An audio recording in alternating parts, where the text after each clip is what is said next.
Hello everyone, welcome to competitive exams tech prep. मेरा नाम पुष्पांजलि है और आज के इस वीडियो के अंदर हम डिस्कस करने जा रहे हैं कंटेंट मैनेजमेंट सिस्टम को।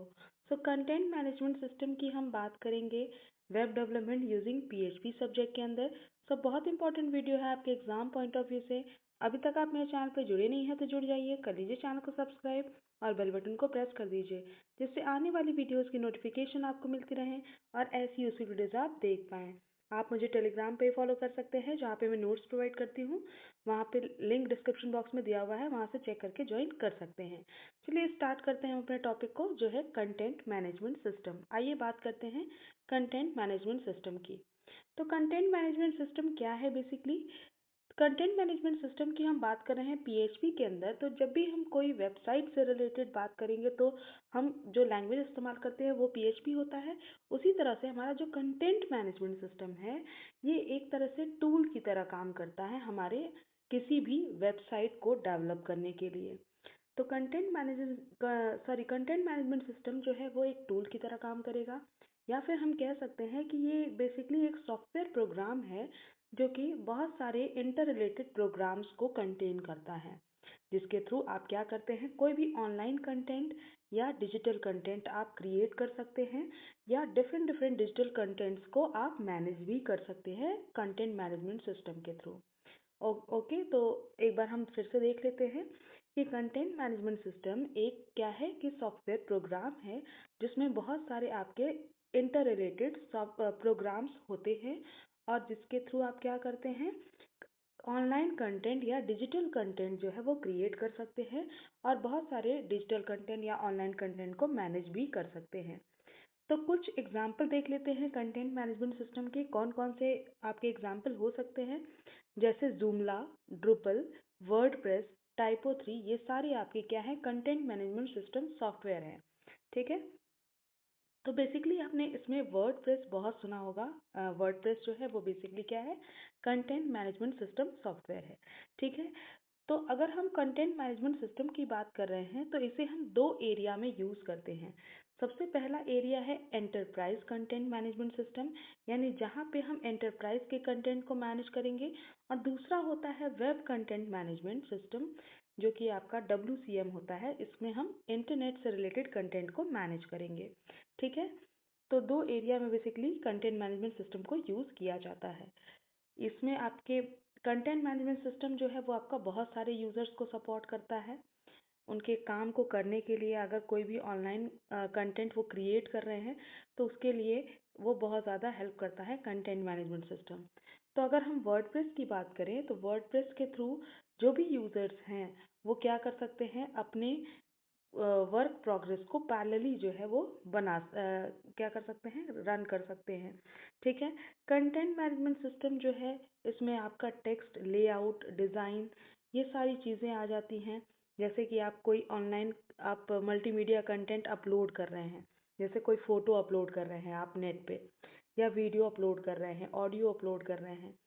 तो इस तरह की जितने भी टेक्स्ट, फोटोज़, वीडियोज़, ऑडियोज़ जो आप अपलोड करते हैं, वो सारे आपके कंटेंट मैनेजमेंट सिस्टम जो है वो इसकी फैसिलिटी प्रोवाइड करता है। ठीक है, अब आगे बढ़ते हैं। जैसे कि आप यहाँ पे देख लीजिए, वर्डप्रेस है, आपके और सारी जितने भी आपके कंटेंट मैनेजमेंट सिस्टम सॉफ्टवेयर हैं, ये सारे सॉफ्टवेयर आप यूज़ करते हैं डेली लाइफ में। ठीक है, अब बात करते हैं इसमें कौन कौन से कंपोनेंट होते हैं। तो कंटेंट मैनेजमेंट सिस्टम में आपके टू मेजर कंपोनेंट होते हैं। पहला होता है आपका content management application. Content management application को हम CMA कहते हैं। ये क्या करता है, ये एक GUI की तरह काम करता है। ये यूज़र का इंटरेक्शन कराता है। ठीक है, अगर आपको किसी भी मान लीजिए आप कोई वेबसाइट डेवलप करना चाहते हैं और आपको HTML की नॉलेज नहीं है, तो भी आप क्या कर सकते हैं, कंटेंट मैनेजमेंट सिस्टम के थ्रू, यानी कंटेंट मैनेजमेंट एप्लीकेशन के थ्रू आप क्या कर सकते हैं, कोई भी कंटेंट क्रिएट कर सकते हैं, डिलीट कर सकते हैं, पब्लिश कर सकते हैं, या कोई मॉडिफाई कर सकते हैं। ठीक है, तो कंटेंट से रिलेटेड जो भी चेंजेस करने हैं आपको, बिना किसी प्रोग्रामिंग लैंग्वेज की नॉलेज हुए आप वेब पेजेस को क्रिएट कर सकते हैं, वेब पेजेस को डिलीट कर सकते हैं, या वेब पेजेस पे आप कंटेंट्स को डिलीट कर सकते हैं, मॉडिफाई कर सकते हैं, पब्लिश कर सकते हैं कंटेंट को। तो ये सारी चीज़ें आप कर सकते हैं कंटेंट मैनेजमेंट एप्लीकेशन के थ्रू। दूसरी चीज़ आती है, दूसरा मेजर कंपोनेंट सीएमएस का क्या है कि आप content delivery applications, content delivery applications जो होती हैं वो बैकएंड सर्विसेज प्रोवाइड करती हैं। ठीक है, बैकएंड सर्विसेज के लिए रिस्पॉन्सिबल होती हैं। जैसे कि आपने मान लीजिए कोई कंटेंट बना लिया, तो कंटेंट बनाने के बाद आपको उस कंटेंट को लोगों के तक पहुंचाना होगा। तो लोगों तक पहुंचाने का काम कौन करेगा? कंटेंट डिलीवरी एप्लीकेशन करेगा। ठीक है, तो ये आपका कंटेंट डिलीवरी एप्लीकेशन यूज़ किया जाता है ताकि आप अपने कंटेंट को सीएमए में फ्रेम करके लोगों तक पहुंचा सके। ठीक है, कंटेंट मैनेजमेंट सिस्टम में आपके कौन कौन से फीचर्स होते हैं इसको देख लेते हैं। तो सबसे पहला फीचर होता है आपका यूज़र मैनेजमेंट का। ठीक है, कौन सा होता है? यूज़र मैनेजमेंट का। यूज़र मैनेजमेंट के थ्रू क्या होता है? तो ये आपका जो कंटेंट मैनेजमेंट सिस्टम है ये आपके यूज़र्स की इंफॉर्मेशन को मैनेज करता है। जो भी यूज़र कंटेंट अपलोड करता है या फिर पब्लिश करता है या क्रिएट करता है, उसको मैनेज करने का काम करता है कंटेंट मैनेजमेंट सिस्टम। ठीक है, दूसरी चीज़ है थीम सिस्टम। थीम सिस्टम का मतलब क्या है?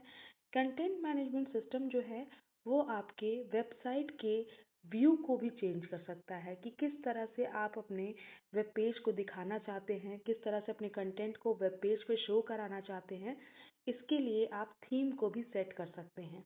ठीक है, नेक्स्ट है आपका एक्सटेंडेड प्लगइन का फीचर होता है कंटेंट मैनेजमेंट सिस्टम में। तो डिफरेंट डिफरेंट प्लगइन्स भी ऑफर करता है कंटेंट मैनेजमेंट सिस्टम, और इसके थ्रू आप क्या कर सकते हैं? कस्टम फंक्शनैलिटी और अदर फीचर्स को यूज़ करके आप कंटेंट मैनेजमेंट सिस्टम की वेबसाइट को क्रिएट कर सकते हैं। ठीक है, नेक्स्ट जो फीचर इस्तेमाल करता है वो होता है सर्च इंजन ऑप्टिमाइजेशन। ये आपका फीचर प्रोवाइड करता है कंटेंट मैनेजमेंट सिस्टम। इसके थ्रू आप क्या कर सकते हैं? आप अपने कंटेंट को ज़्यादा से ज़्यादा लोगों तक पहुंचा सकते हैं एसईओ का यूज़ करके। एसईओ टूल्स जो होती हैं, इसके थ्रू आप क्या करते हैं? अपने कंटेंट को ज़्यादा से ज़्यादा लोगों तक रीच करा पाते हैं। ठीक है, नेक्स्ट है मीडिया मैनेजमेंट। मीडिया मैनेजमेंट जो आपकी फैसिलिटी है ये आपकी क्या करती है? तो ये आपके मीडिया फाइल्स और फोल्डर्स को मैनेज करने का काम करती है। तो कंटेंट मैनेजमेंट सिस्टम के थ्रू आप अपने मीडिया या फाइल फोल्डर्स को मैनेज कर सकते हैं। ठीक है, मीडिया के फाइल फोल्डर्स को, और इजीली आप अपने मीडिया कंटेंट को अपलोड भी कर सकते हैं कंटेंट मैनेजमेंट सिस्टम के थ्रू। ठीक है, मल्टीलिंगुअल मल्टीलिंगुअल फीचर क्या प्रोवाइड करता है आपको? कंटेंट मैनेजमेंट सिस्टम में मल्टीलिंगुअल फीचर होता है जिससे आप क्या कर सकते हैं? एक लैंग्वेज से दूसरे लैंग्वेज में ट्रांसलेट करने का फीचर यहाँ पर होता है। ठीक है, यूज़र जिस लैंग्वेज में चाहे उस लैंग्वेज में अपने चीज़ों को ट्रांसलेट कर सकता है बाय यूजिंग सीएमएस यानी कंटेंट मैनेजमेंट सिस्टम का यूज़ करके। आई होप आपको समझ में आया होगा। कॉन्सेप्ट अगर क्लियर हुआ हो, वीडियो पसंद आई है तो लाइक कर दीजिएगा, अपने फ्रेंड्स के साथ शेयर करिएगा। चैनल पे जुड़ नहीं है तो जुड़ जाइएगा। Thank you for watching.